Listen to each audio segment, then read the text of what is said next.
दोस्तों, आज आपके लिए सीख देने वाली कहानी लेकर आए हैं। आज के समय में कहानी एक ऐसा माध्यम है जिससे हम मनोरंजन में ही वह बातें सीख लेते हैं जो हम बड़ी बड़ी किताबें पढ़कर नहीं सीख पाते। जीवन में नैतिक मूल्यों को हम कहानियों के माध्यम से आसानी से सीख सकते हैं। बचपन से ही हमारी किताबों में ऐसी बहुत सी कहानियां होती है जिसको हम सुनते आए और शिक्षा लेते आए हैं।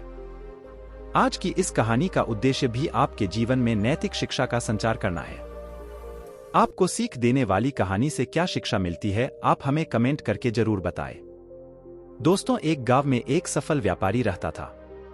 उसके पास एक अच्छी बड़ी दुकान थी और आमदनी भी इतनी थी, गांव में सबसे ज्यादा अमीर वही था। हर आदमी उससे अच्छे से बात करता और वह लोगों की बहुत मदद भी करता।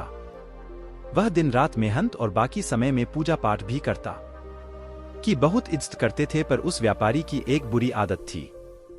वह जल्दी गुस्से में आकर लोगों से बुरा भला कह देता था, जिससे गांव के बहुत से लोग उससे नाराज रहते और जब वह नाराज लोगों को मनाने जाता और वो लोग नहीं मानते तो उसको और गुस्सा आता और वह और बुरा भला कह देता और फिर बाद में व्यापारी को बहुत बुरा लगता। एक बार गांव में एक बहुत ज्ञानी संत आए। कुछ ही दिनों में दूर दूर तक उनके ज्ञान के चर्चे होने लगे। जब यह बात व्यापारी तक पहुंची तो वह दौड़कर संत से मिलने पहुंचा। व्यापारी ने संत की बहुत सेवा की और उनको अपनी समस्या बताई। संत ने व्यापारी से कहा, तुम बहुत सारे कागज के टुकड़े लो और पूरे गांव में फेंक आओ, फिर मेरे पास आना।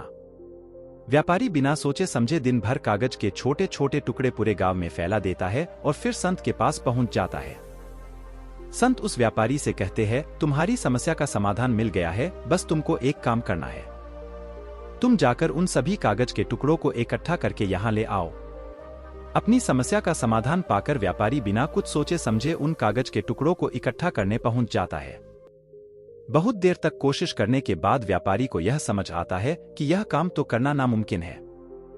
वह दौड़कर संत के पास जाता है और कहता कि आपने काम दिया था वो तो असंभव है, मैं चाहकर भी उसको पूरा नहीं कर सकता।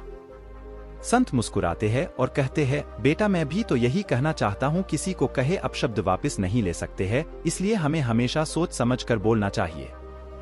आज के बाद तुम यह बात अपने मन में अच्छे से बैठा लो, चाहे कुछ भी हो जाए तुमको किसी को अपशब्द नहीं बोलना है।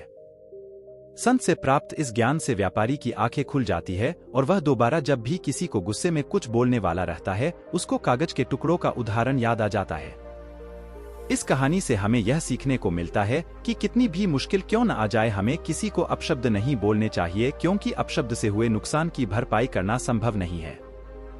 गलत शब्दों से किसी को ठेस नहीं पहुंचाना चाहिए।